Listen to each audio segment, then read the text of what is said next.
રાજપીપળાની અંદરમાં હર્ષિદીનું જે આ મંદિર આવેલું છે ત્યાં દર્શન માટે આવવાના છે અને અહીંયા ઘણા બધા એમના સમર્થકો પણ હાજર છે. તેમની સાથે પણ વાતચીત કરવી છે, પરંતુ સૌથી પહેલા જ્યારે તેઓ જેલમાંથી છૂટીને આવ્યા છે ત્યારે સૌથી પહેલા આપણે જે વડોદરા સેન્ટ્રલ જેલની બહાર એક માહોલ જોયો હતો એવો જ માહોલ હવે ધીમે ધીમે અહીંયા પણ જોવા મળવાનો છે. પરંતુ એ સાથે જે રીતે અહીંયા ઘણા બધા એમના સમર્થકો છે તેમની સાથે સીધી ચર્ચા કરવી છે, કારણ કે આટલા સમય પછી જ્યારે ચૈતર વસાવા જેલની બહાર આવ્યા હોય એટલે ઘણા બધા કાર્યકર્તાઓ એવા છે કે એમને પણ એવું હોય કે ના, જે રીતે આમ આદમી પાર્ટી તે આગળ વધી રહી છે, ચૈતર વસાવા લોકો માટે લડી રહ્યા છે, તો એમને લઈને પણ ઘણા બધા સવાલ હોય છે કે હવે પછી રણનીતિ શું રહેવાની છે. ચૈતર વસાવા આટલા સમય પછી જેલમાંથી બહાર આવ્યા છે, તેમને લઈને આપનું શું કહેવું છે?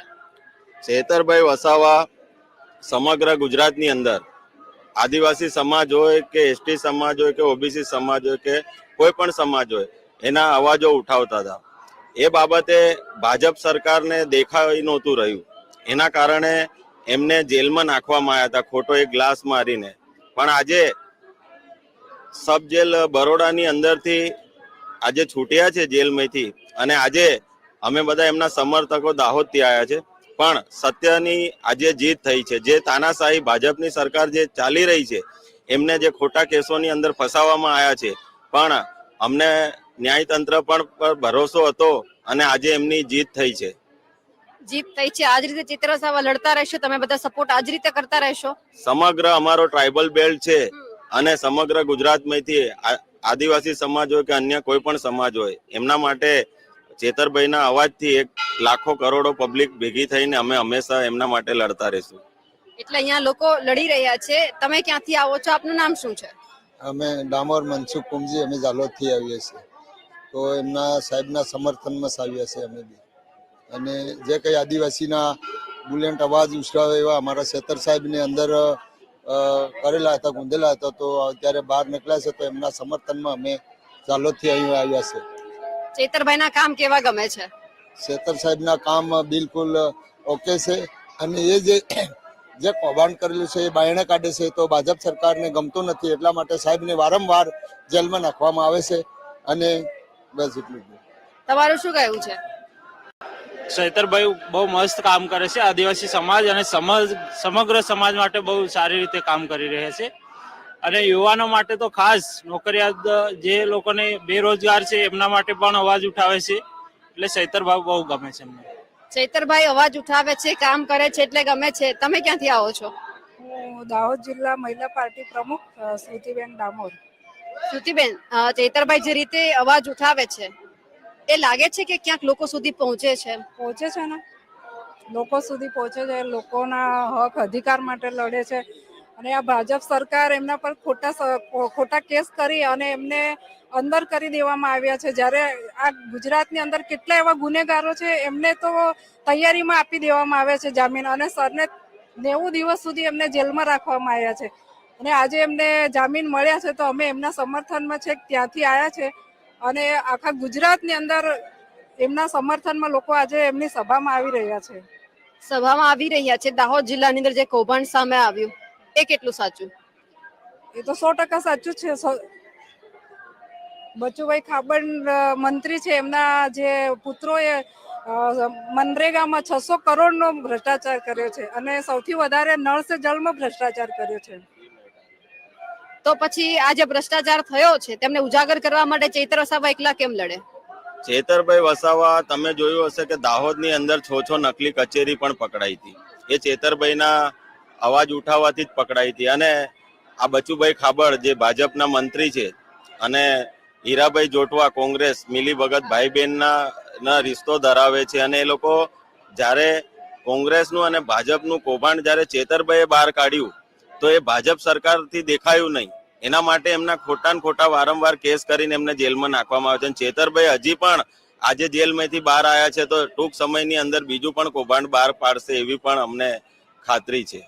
કૌભાંડ બહાર પાડશે તો સામે ભાજપ બેઠું છે, ફરી એક વખત ક્યાંક જેલમાં ન જવું પડે, તો કારણ કે ભાજપની સામે બોલે છે તો ઘણા બધા સમર્થકો એવું કહી રહ્યા છે કે બોલવાનું પરિણામ જો જેલમાં જવું પડતું હોય તો પછી શું?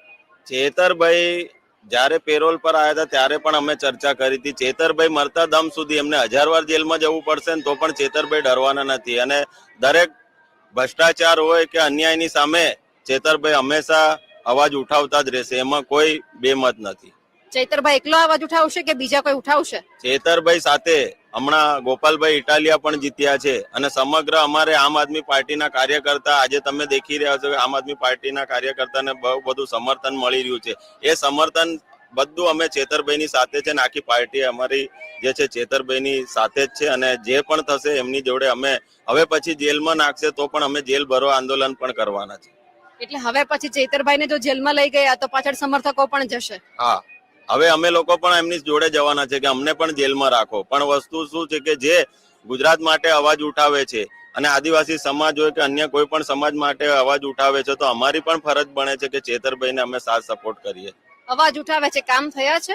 કામ કરે જ છે અને જે પણ ભ્રષ્ટાચાર હોય કે પછી ભાજપ પણ નથી કરતી કામ તો પણ ચેતરભાઈ અવાજ ઉઠાવે છે તો એના લીધે ભાજપને ડરીને પણ કામ કરવું પડે છે એટલે વારંવાર જેલની અંદર નાખવામાં આવે. એટલે ભાજપને ડરીને પણ કામ કરવું પડે છે. મારી સાથે બીજા પણ છે. ચૈતરભાઈ આટલા સમય પછી જેલમાંથી બહાર આવી રહ્યા છે, તમને કેવું લાગે છે? ખરેખર જોઈએ તો યુવાનોને આની જે રાહ જોઈ રહ્યા હતા યુવાનો અને ખરેખર આજે સમગ્ર ગુજરાતમાં જોઈએ તો યુવાનોમાં એટલી બધી ખુશી છે કે જેનો કોઈ પાર નથી.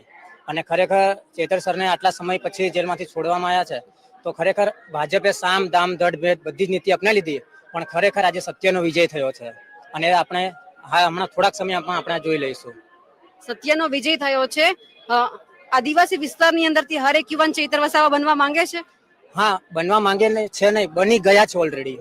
કેમ કે અમારે અત્યારે જે ગુજરાત જોડો જનસભા ચાલુ હતી એમાં અમે જ્યાં પણ જઈએ છીએ ત્યાં અમને યુવાનો અને વડીલો દરેક દ્વારા અમને પૂછવામાં આવે છે કે ચેતરભાઈને ક્યારે છોડવામાં આવે છે. એટલે ખરેખર ગુજરાતમાં ચેતરભાઈ વસાવાએ જન્મ લઈ લીધો છે. હજારો ચેતર વસાવાએ જન્મ લઈ લીધેલો છે. ભાજપની તાનાશાહી સામે આમ આદમી પાર્ટી ક્યારે ઝૂકશે નહીં. ગમે એટલું દબાવવાનો પ્રયત્ન કરશે તેમ છતાં હા, નહીં ઝૂકે. એક ચેતર વસાવા સાહેબ ને 1000 ચેતર વસાવા ઉભા થશે. મહિલાઓ કઈ રીતે લડે છે? મહિલાઓ બી એવી રીતના કે ભાજપ સરકાર જો તાનાશાહી કરશે તો આમ આદમી પાર્ટી બી મતલબ એમની સામે લડી શકે છે.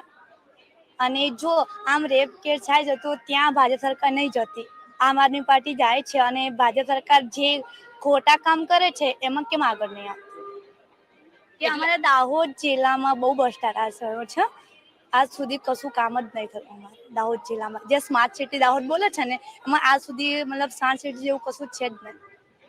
એટલે દાહોદમાં સ્માર્ટ સિટી જેવું કઈ છે નહીં અને સવાલ એ થઈ રહ્યા છે કે ભ્રષ્ટાચાર અહીંયા ઘણો બધો થઈ રહ્યો છે. થોડી જ વારની અંદર જે ચૈતર વસાવા છે તે પણ અહીંયા આવવાના છે અને ખાસ કરીને ઘણા બધા બીજા સમર્થકો પણ છે, તેમની સાથે પણ ચર્ચા કરવી છે.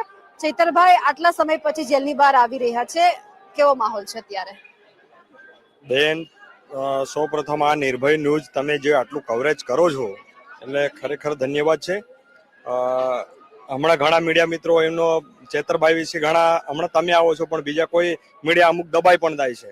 એટલે તમે જો અવાજ બનો અને આ ઘર ઘર સુધી ચેતરભાઈનો મેસેજ તમે પહોંચાડો છો એક મીડિયાના માધ્યમથી, આભારની વાત છે. હવે અમે આ હરસિદ્ધિ માતાના મંદિરે આવ્યા છે છેક રાજપીપળા કે અમારા ચેતરભાઈ જે 2.5 મહિના સુધી જેલમાં રહ્યા છે, અમને અમારા સમાજ વતી એવું નથી કે ભાઈ આદિવાસી સમાજ માટે લડે છે પણ સમગ્ર સમાજ માટે. જો સમાજના નાના મોટા કોઈ બી પ્રશ્ન હોય સર્વજ્ઞાતિ સમભાવથી આ અવાજ ઉઠાવે છે. એ અમારા માટે અમે એક લાગણીના ભાવથી અમે ચેતરભાઈને મળવા આવ્યા છે. એમને પર્સનલી અમે ફુલાર માટે આવ્યા લઈને અને એમને મળવા માટે આવ્યા છે. એટલે એમના કામ તમને ગમે છે, આજ રીતે એમને સપોર્ટ કરતા રહેશો? ના, કરતા રહીશું. ચેતરભાઈની કામગીરી નિંદનીય છે અને બધાને અમને અમારા સમાજ માટે પણ નિંદનીય છે અને અમને ગમે છે. એટલે ચૈતર વસાવા જે કામ કરે છે બધા લોકોને ગમે છે, બીજા પણ છે તેમની સાથે પણ ચર્ચા કરીએ. દાદા, શું કહેવું છે ચૈતરભાઈને લઈને?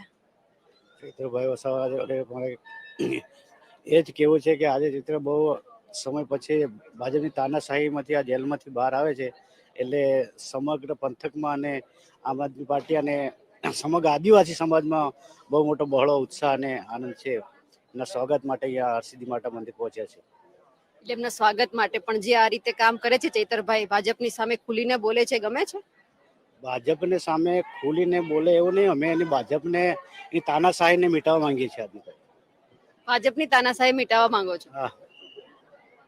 તમારા વિસ્તારમાં કૌભાંડ થયા છે કોઈ? અમારા વિસ્તારમાં જે કૌભાંડ થયા છે બચુભાઈ ખાબર થકી જેમને ઉજાગર કરે છે ચૈતરભાઈ વસાવા, એટલે આ સરકારને જે પસંદ નથી પડતું, જેમને જેમ તેમ કહીને ચૈતર સાહેબને દબાવવાની કોશિશ કરી રહી છે તાનાશાહી સરકાર, જેમને અમે ઉખેડીને ફેંકી દેવા માંગીએ.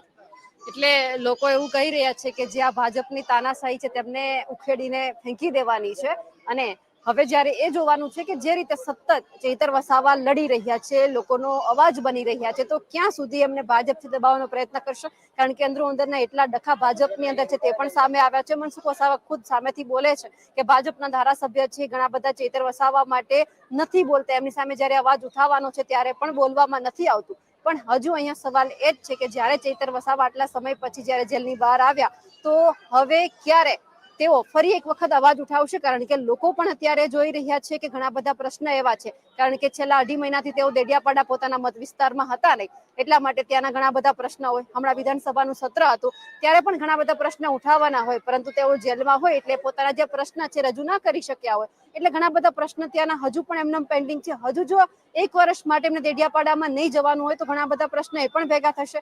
સામેથી આવનારી ચૂંટણી પણ છે સ્થાનિક સ્વરાજની, તાલુકા પંચાયત, જિલ્લા પંચાયત એ પણ લડવાની છે, એમાં પણ મહેનત કરવાની છે. એટલે ચૈતર વસાવા માટે એકલા હાથે આ બધું અઘરું છે. એમના સમગ્ર કાર્યકર્તાઓ એવા છે, સમર્થકો એવા છે કે જે ડગલે ને પગલે એમની સાથે સાથે ભેગા છે, અને જ્યારે લડવાની વાત આવે છે ત્યારે પણ એ બધા સાથે આવે છે. એ પછી ખાલી અહીંયા દેડિયાપાડા મત વિસ્તારની વાત નથી, અને અહીંનો તમને હું માહોલ પણ બતાવીશ કે જે અમે અત્યારે હાલમાં હરસિદ્ધિ માતાના મંદિરે ઉભા છીએ, ત્યાં હવે ધીમે ધીમે જે માહોલ બની રહ્યો છે, એમના સમર્થકો આવી રહ્યા છે.